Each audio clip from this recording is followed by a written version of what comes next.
Ta fiche établissement est remplie à 99% et c'est pour ça que tu perds des clients. Ce 1% manquant, Google le voit et il te pénalise silencieusement dans son classement sur Google Maps. J'ai audité des centaines de fiches Google My Business, des restaurants, des plombiers, des cabinets dentaires, des chirurgiens, des agences immobilières et à chaque fois, c'est le même constat. La fiche, elle est presque parfaite, mais ce presque, il suffit à faire passer tes concurrents juste devant toi dans le classement. Aujourd'hui, je vais te montrer exactement comment tu peux passer à 100% de remplissage de ta fiche, pas 99%, mais bien 100%. Et dans cette vidéo, je vais te montrer exactement pourquoi c'est important d'aller atteindre ces 100% de complétion de ta fiche, comment remplir efficacement chaque partie de ta fiche Google Maps, et surtout les 3 erreurs invisibles qui font que tu as très peu de chances d'atteindre le top 3 sur Google Maps si tu fais ces erreurs. D'ailleurs, si tu veux être premier sur Google Maps, cette chaîne, elle est faite pour toi. Je sors 1 à 2 vidéos par semaine exprès pour te donner toutes les clés pour améliorer ton référencement local et que Google Maps t'apporte des clients tous les jours sans que tu aies quasiment rien à faire. Abonne-toi et mets la petite cloche pour pas rater les prochaines vidéos, c'est important si tu veux avoir des clients. Alors là, tu vas me dire pourquoi 100% et pas 99%. Bah déjà en fait Google, il note l'efficacité de ta fiche. Et dans les facteurs sur Google, quand t'as pas rempli à 100% cet anneau, déjà tu as moins de chances d'être visible. Là, tu verras que ma fiche, elle est 100% remplie. Par contre, ils vont me dire de compléter les infos. Et en fait, ce qu'ils vont me dire, c'est d'ajouter une photo de vitrine, par exemple, et ils vont te donner tous les éléments qui manquent à ta fiche. Donc, n'hésite pas à les ajouter. Et derrière, ils vont te demander d'utiliser un crédit publicitaire et donc de faire du ads. Et en fait, dans les facteurs de Google Maps, eh bien, c'est un facteur qui est minime. C'est un des facteurs qui a le moins d'importance, mais il a tout de même un impact. Google met en avant un petit peu plus, même en organique et sans véritablement faire des ads toute l'année, les business qui ont déjà mis leur carte bancaire sur Google pour payer de la publicité. Donc, ce que je te recommande, c'est dans ta période où tu as une saisonnalité forte, n'hésite pas à mettre un petit budget de 50-100 euros sur Google Ads pour promouvoir ton business via les publicités Google. Et là, tu arriveras à obtenir directement une complétion de fiches dans le vert à 100%. Ça, c'était le premier point, c'est gratuit, c'est cadeau, c'est pour toi. Et même si c'est pas le facteur le plus important, ça reste un des facteurs de classement. D'ailleurs, j'en ai fait une vidéo sur ma chaîne qui traite les 187 facteurs Google Maps qui sont importants à travailler pour arriver premier. Encore une fois, abonne-toi, mets la petite cloche. Maintenant, on va voir comment tu remplis ta fiche. Donc, il y a plein d'éléments à remplir sur ta fiche et le but, c'est d'aller chercher l'exhaustivité. Donc, remplis ton nom d'entreprise, ta catégorie d'activité et ça, c'est le facteur numéro 1 de classement sur Google. Google, si tu lui donnes la bonne catégorie d'activité, il va te référencer par rapport à cette catégorie d'activité principale. Tu auras beau mettre plein de sémantiques, autres, etc.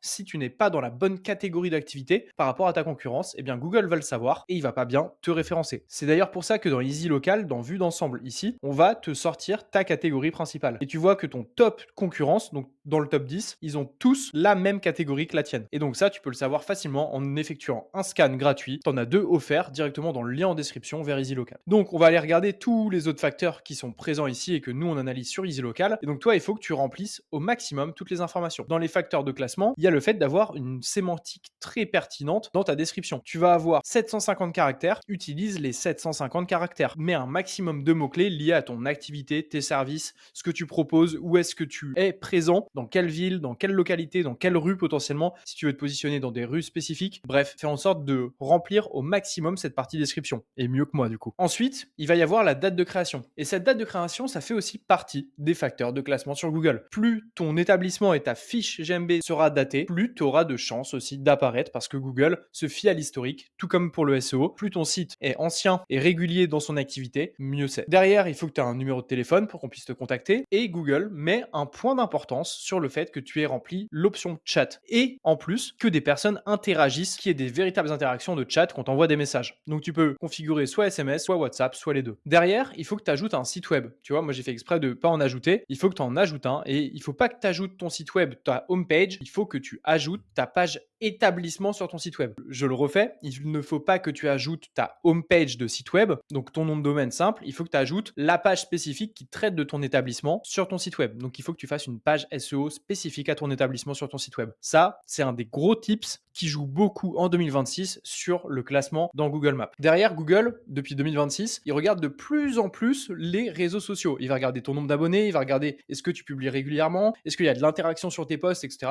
Donc, il faut que tu lui donnes tous les réseaux sociaux sur lesquels tu es présent également. Et Google met aussi un point d'importance au fait que tu updates ces parties-là. Donc, par exemple, moi, ma chaîne YouTube, elle a changé depuis. Donc, il faudrait que je change le nom et que je vienne update cette partie-là et ce sera un point positif pour Google. Pour la partie emplacement et zone desservie, tu as deux options. Soit tu as une adresse d'établissement physique. Et dans ce cas-là, si tu peux recevoir des clients, etc., il faut absolument que tu montres ton adresse et que tu mettes un point exact sur ton adresse. Google te demandera une validation vidéo de ton adresse, mais ça te permettra de nettement mieux ranker, d'être beaucoup plus visible dans le classement sur Google Maps. Par contre, si tu as des zones desservies comme moi, tu auras une perte de visibilité. Tu pourras jamais aussi bien te positionner que si tu avais un établissement physique et le plus proche du centre de ta localité. Par exemple, si tu veux te positionner au maximum et rayonner dans tout Paris, il faut que ton établissement soit au centre de Paris. Sinon, tu auras tendance à rayonner au centre autour de ta localité. Donc, si tu es dans Paris 18, en fait, tu vas rayonner autour de Paris 18 et donc sur les villes au nord de Paris aussi, mais beaucoup moins dans le sud de Paris. Et fais en sorte, et ce que Google recommande, c'est dans les zones desservies, ne mets pas des localités à plus de 2 heures de ta zone de chalandise. Et le mieux, c'est de commencer très très focus, de faire en sorte de cibler véritablement que ta ville et les différents arrondissements, donc dans mon cas Paris. Et après, tu peux aller étendre un petit peu ta zone desservie à des villes alentours comme Clichy, ici les Moulineaux, Courbevoie, Levallois, etc., etc. Mais dans un premier temps, fais en sorte d'être le plus focus possible. Et dans mon cas, j'aurais même tendance à viser potentiellement moins d'arrondissements pour être le plus précis, le plus percutant possible, déjà sur une localité très précise. Ensuite, Google veut que tu remplisses tes horaires d'ouverture. Il faut que tu aies des horaires qui correspondent véritablement à ton ouverture de business. C'est super important, d'autant plus si tu es dans une niche qui est réglementée, comme les bars par exemple, qui doivent fermer tous à 2 heures. Dans ce cas-là,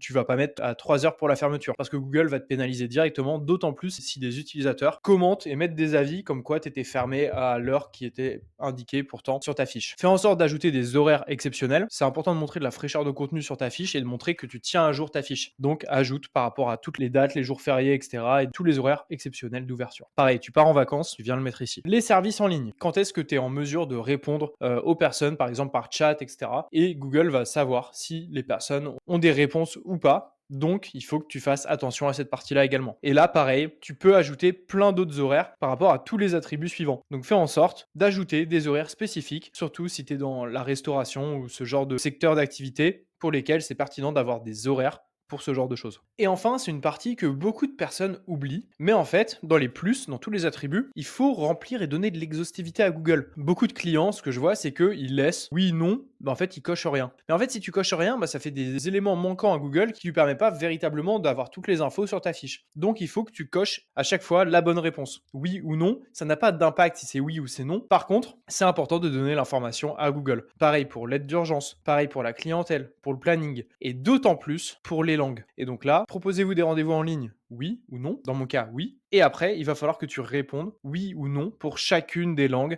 qui sont proposées par Google. Et c'est important, encore une fois, d'avoir l'exhaustivité sur ces éléments-là. Tu crois qu'on a fini, mais c'est pas du tout le cas. Et d'ailleurs, si t'aimes bien la vidéo, n'hésite pas à mettre un petit like et à t'abonner encore une fois, parce que je fais 2 vidéos par semaine en ce moment sur Google Maps pour te donner toutes les clés pour être premier. Donc, un petit like, un petit abonnement, ça remercie mon travail. Ensuite, ce qui est important de faire, c'est répondre aux avis régulièrement. Et ça, tu t'en doutes. Google te dit qu'il faut répondre dans les 24 heures à la suite d'un avis. Et là, dans la partie photo, c'est super important d'ajouter un maximum de photos.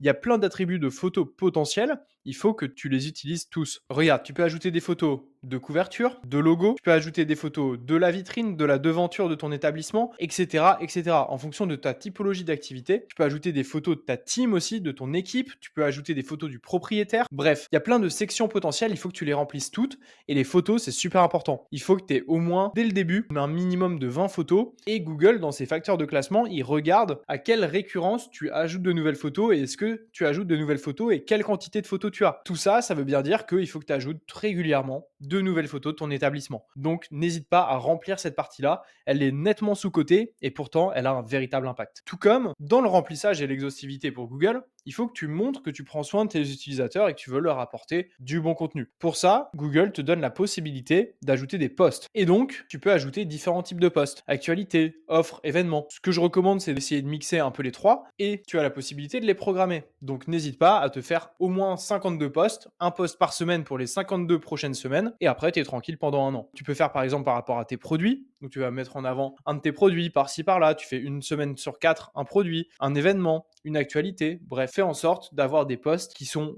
publiés régulièrement. Et idéalement, ce que je recommande à mes clients, c'est d'avoir 3 posts par semaine. Ces éléments-là, ils sont importants pour Google et ça lui permet encore une fois de savoir que tu as de la fraîcheur de contenu sur ta fiche, que tu la tiens à jour, que tu ajoutes du bon contenu pour les utilisateurs et donc que tu as de l'activité en fait tout simplement sur ta fiche. À côté, tu as la possibilité d'ajouter des produits. Et les produits, c'est super intéressant parce que tu peux ajouter nom de produit, tu peux ajouter de la sémantique en créant une nouvelle catégorie de produits, donc par exemple audit SEO, tu peux ajouter un nom de produit dans 58 caractères sur lequel tu ajoutes de la sémantique. Donc, audit, SEO technique de site web, par exemple, tu vois. Et du coup, là, déjà, hop, j'ai fait que 31 caractères, il y en a 58. Bref, c'est plutôt pas mal. Ajoute une photo, super important d'avoir des photos de tes produits et des photos qui sont vendeuses. Et idéalement, des photos qui matchent avec les photos qui sont présentes sur ta page produit, parce que oui, tu l'as compris, ici tu peux mettre l'URL de ta page produit. Donc tu peux mettre un bouton, un lien directement vers ta page produit. N'hésite pas à ajouter une description, tu as 1000 caractères. Donc 1000 caractères, tu peux ajouter beaucoup de sémantique. N'hésite pas à reprendre une bonne grosse partie du contenu de ta page produit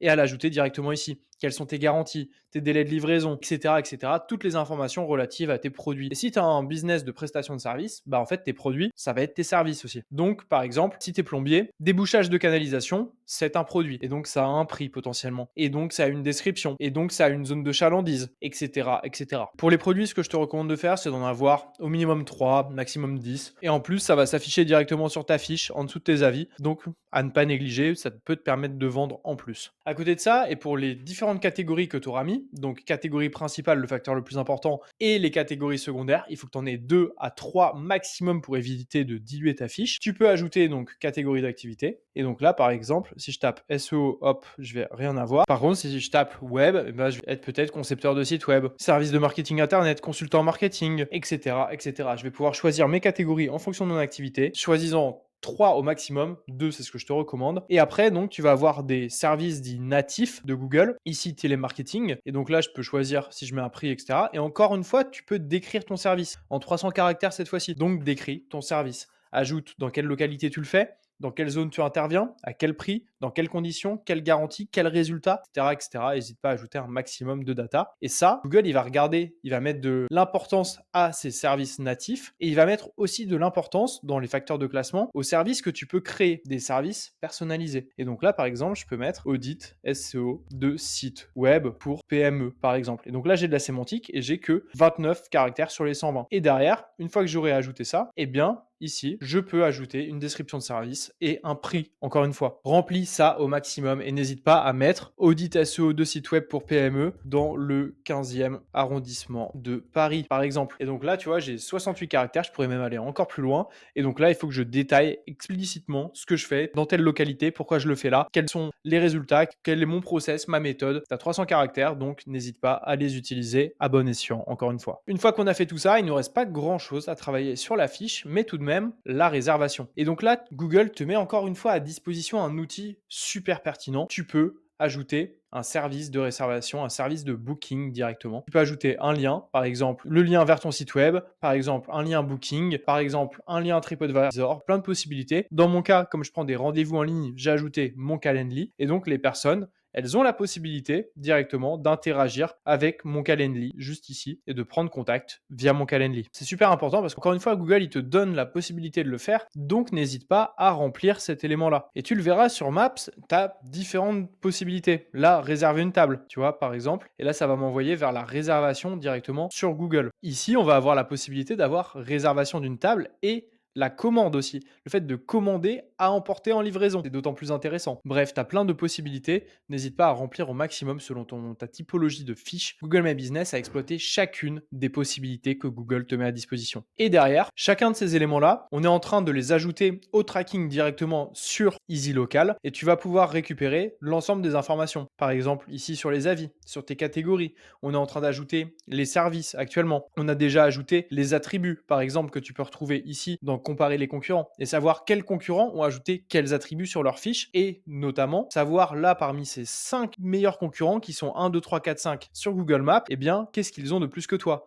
Est-ce qu'ils ont par exemple nourriture, dans les attributs contrôlés, place assise accessible en fauteuil roulant, service sur place, etc., etc. Tu vas avoir la même chose pour les photos, tu vas avoir la même chose pour les avis et pour l'ensemble des facteurs qu'on a pu voir dans ta fiche. Encore une fois, tu peux scanner gratuitement ta fiche établissement Google Maps sur EasyLocal et avoir accès à toutes ces données-là et savoir par exemple le nombre d'avis que tes concurrents ont, quelle est la moyenne de vélocité d'avis, quelle est la meilleure vélocité d'avis de tes concurrents. Et donc là, on sait qu'aujourd'hui on est à 0,5, le meilleur est à 0,7, la moyenne elle est à 0,3. Donc on sait qu'on est plutôt pas mal pour cet établissement-là, mais qu'on pourrait aller chercher encore un petit peu plus de vélocité d'avis. Par contre, au niveau du nombre d'avis, la moyenne elle est à 3000, on est à 3003, le meilleur il en a 10 000. Donc il y a peut-être quelque chose à aller faire, même si là il y a un grand gap d'avis. Bref, tous ces éléments-là et tous les facteurs, ils ont une importance qui est différente en fonction de ta localité et de ton secteur d'activité, de la concurrence que tu vas avoir. Donc n'hésite pas à faire ton scan et à voir toutes les opportunités juste ici qui sont pertinentes, tous les quick wins que tu peux mettre en place pour aller améliorer ton classement sur Google Maps. C'est comme ça qu'on a pensé l'outil et c'est pour ça qu'on t'offre aussi 2 scans gratuits directement via le lien dans la description. Et juste pour terminer, au début, je t'ai parlé de 3 erreurs que beaucoup de fiches font. La première, c'est que ta fiche ne peut pas être mise en avant par Google dans le classement sur Google Maps si tu n'as pas fait la validation de ta fiche. Et ça, tu peux le voir directement dans les paramètres de ta fiche établissement. Donc, si tu te rends dans tes comptes associés ici et dans établissement juste ici, tu vas avoir l'état de ta fiche. Donc là, dans mon cas, comme j'ai effectué des modifications en attente, mais tu vois que la validation a été effectuée à 100% sur ma fiche. Et ça risque de masquer ta fiche si tu ne l'as pas faite. Il faut absolument que tu le fasses. Le deuxième point, et on l'a vu finalement, c'est le fait d'avoir des posts et des posts régulièrement. Si Google comprend qu'il y a une baisse d'activité ou alors des pics et du yo-yo, eh bien, il va pénaliser ta fiche dans le classement. Et il va se dire que tu n'as pas une gestion régulière de ta fiche, d'autant plus que Google regarde l'activité de ton compte Google par rapport à ta fiche. Donc, si tu es actif régulièrement sur ta fiche, si tu t'y rends régulièrement, ça va aussi améliorer un petit peu ton classement. Ça fait partie des facteurs qu'on a recensés dans l'algorithme Google Maps. Et le troisième point, c'est qu'il faut que tu fasses super attention parce que n'importe qui peut faire des modifications sur ta fiche. Je vais te montrer. Si je vais sur une fiche juste ici, eh bien, je peux suggérer une modification. Et donc là, potentiellement, je peux dire que la catégorie principale de cette fiche, c'est pas plombier, mais par exemple, c'est camping avec cabane. Et donc, je peux détruire un peu négativement la fiche de mon concurrent et n'importe qui peut le faire sur la tienne. Et en fait, ces modifications-là, tu vas recevoir normalement des notifications pour t'informer que des utilisateurs ont dit à Google spécifiquement que ta fiche